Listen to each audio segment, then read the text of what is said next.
할렐루야. 사랑하는 대강의 가족 여러분, 오늘 하루도 하나님의 말씀과 동행하는 삶이 되길 소망합니다. 오늘 함께 나눌 하나님의 말씀은 열왕기하 6장 14절에서 19절 말씀입니다. 왕이 이에 말과 병거와 많은 군사를 보내매 그들이 밤에 가서 그 성읍을 에워쌌더라. 하나님의 사람의 사환이 일찍 일어나서 나가보니 군사와 말과 병거가 성읍을 에워쌌는지라. 그의 사환이 엘리사에게 말하되 내 주여, 우리가 어찌하리이까 하니 대답하되 두려워하지 말라. 우리와 함께한 자가 그들과 함께한 자보다 많으니라 하고 기도하여 이르되 여호와여, 원하건대 그의 눈을 열어서 보게 하옵소서 하니 여호와께서 그 청년의 눈을 여심해 그가 보니 불말과 불병거가 산에 가득하여 엘리사를 둘렀더라. 아람 사람이 엘리사에게 내려오매 엘리사가 여호와께 기도하여 이르되 원하건대 저 무리의 눈을 어둡게 하옵소서 하매 엘리사의 말대로 그들의 눈을 어둡게 하신지라. 엘리사가 그들에게 이르되 이는 그 길이 아니요 이는 그 성읍도 아니니 나를 따라오라. 내가 너희를 인도하여 너희가 찾는 사람에게로 나아가리라 하고 그들을 인도하여 사마리아에 이르니라. 아멘. 우리가 2024년을 맞이하여 위기 상황이 발생했을 때 어떻게 대처해야 할 것인지에 대한 신앙인의 위기관리 매뉴얼을 살펴보고 있습니다. 물론 새해에는 어떤 위기 상황도 없었으면 좋겠지만 현실은 그렇지 않은데 열왕기하 내용들만 보아도 알 수가 있습니다. 열왕기하 4장에는 아들의 죽음이라는 위기를 당한 수넴 여인의 이야기가 있습니다. 그런데 이 여인은 선지자에게 빨리 달려갔습니다. 하나님께 빨리 달려간 것입니다. 기도한 것입니다. 하나님만이 아들을 살려줄 수 있다는 확신이 있었기 때문입니다. 결국 그 여인의 확신대로 아들이 살아납니다.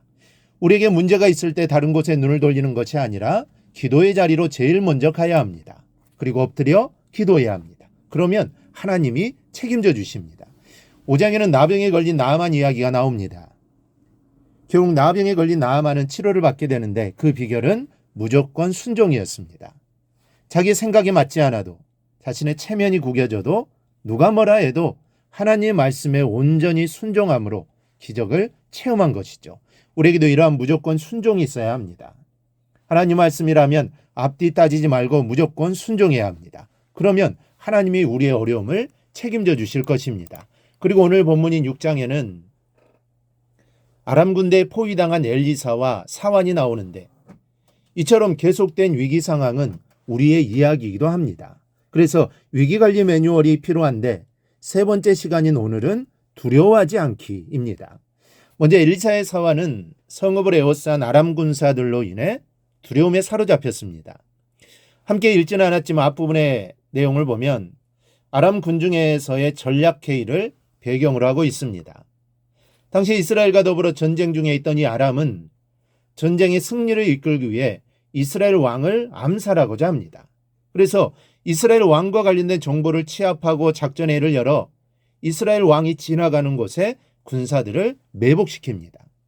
아람 왕이나 신복들은 작전이 완벽한 데다가 기밀이 잘 유지되었기 때문에 이스라엘 왕을 죽이는 것은 그리 어렵지 않을 것이라고 생각을 합니다. 그런데 어떻게 암살 계획과 매복 장소를 알았는지 이스라엘 왕은 그때마다 아람 군사들이 매복한 것에 자국 군사들을 보내 이 방비하게 하였습니다. 당연히 암살 작전은 실패하였는데 그런 실패가 한두 번이 아닙니다. 그러자 아람 왕은 작전 계획에 참여한 자들 중에 누군가 이스라엘 왕과 내통하는 자가 있을 것이라고 생각을 합니다. 그래서 불안한 마음으로 신복들을 불러 이 문제를 논의했는데 뜻밖의 정보가 들리게 되죠. 엘리사라는 이스라엘 선지자가 있는데 왕의 침실에서 하는 말도 이스라엘의 왕에게 고한다는 것입니다. 그러니 아무리 완벽하게 매복 작전을 세우고 철저하게 기밀을 유지해도 그때마다 이스라엘 왕이 알고 방비하기 때문에 지금까지 계속 실패했다는 겁니다. 이 아람 왕은 엘리사가 도단이라는 성읍에 있다는 것을 알고 말과 병거와 많은 군사를 보내 엘리사를 잡으라고 명령을 합니다. 그렇게 해서 밤에 엘리사를 잡는 작전이 은밀하게 진행되었고 도단 성읍은 밤새 아람 군사들에 의해 에워싸이게 됩니다. 아무것도 모르고 평상시처럼 일찍 일어나 밖으로 나간 엘리사의 사환은 군사와 말과 병거가 성읍을 에워싼 것을 보고 엘리사에게 달려가 이 사실을 알립니다. 15절에 보면 내 주여 우리가 어찌하리까 라고 말했는데 우리는 그 말만으로도 사환이 얼마나 두려움에 사로잡혔는지를 알 수가 있습니다. 둘째로 신앙인은 어떤 위기 상황에서도 두려워하지 말아야 합니다. 여러분이 엘리사 선지자의 사환이라고 가정해 보십시오. 아침에 일어나 밖으로 나갔는데 적의 군사와 말과 병거가 성읍을 에워싸는 것을 보고 얼마나 두렵겠습니까? 적의 군세가 엄청난데 도단은 아무런 방비도 하지 않고 있었으니 결코 승리할 수 없을 것이고 성읍은 곧 적의 수중에 떨어질 것은 자명하다고 생각할 겁니다. 적군 이스라엘 군사들을 죽이고 성읍 안으로 몰려 들어와서 집에 불을 지르고 사람들을 끌어내어 죽이거나 포로로 잡아간다.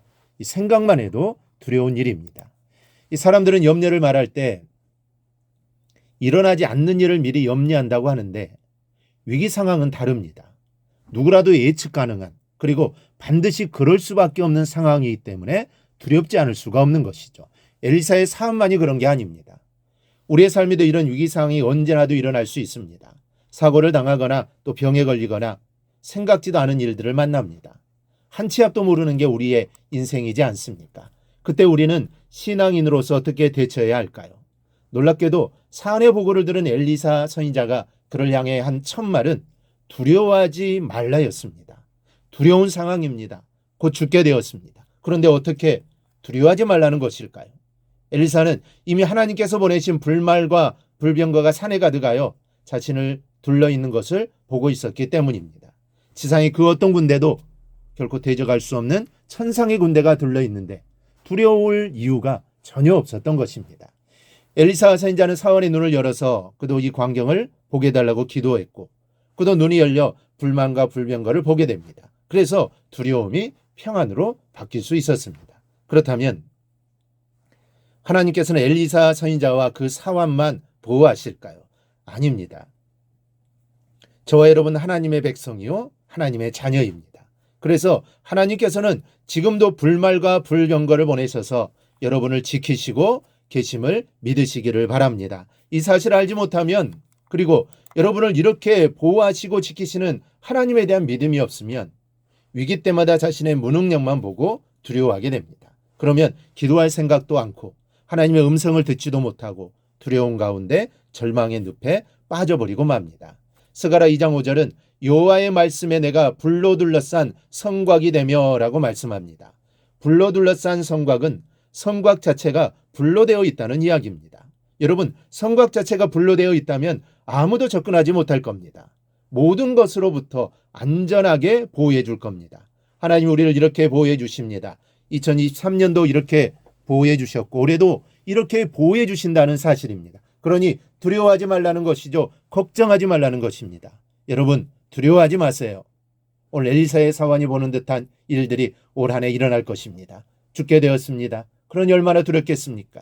하지만 우리가 이러한 상황에 놓이더라도 잊지 말아야 할 것이 있습니다. 바로 두려워하지 않기입니다. 두려워하지 않는 겁니다. 하나님이 함께 하시니 두려워하지 않는 겁니다. 주님이 동행하시니 두려워하지 않는 것입니다. 하나님께서 우리의 두려움과 어려움을 뛰어넘는 일들을 보여주실 것입니다. 그 하나님을 신뢰하고 두려워하지 않아야 합니다. 이것이 2024년을 살아가는 우리가 준비하는 위기관리 매뉴얼입니다. 두려워하지 않기입니다. 이 말씀을 꼭 마음에 새기고 어떠한 상황 속에서도 나를 지켜주시고 선한 길로 인도해 주시는 하나님을 의지하여 두려워하지 않기를 바랍니다. 그리하여 하나님이 행하시는 놀라운 일들을 경험하는 새해가 되기를 주님의 이름으로 축원합니다. 오늘 묵상한 말씀을 굳게 잡고 삶으로 실천하며 살아내는 대강의 모든 성도들이 되기를 축복합니다.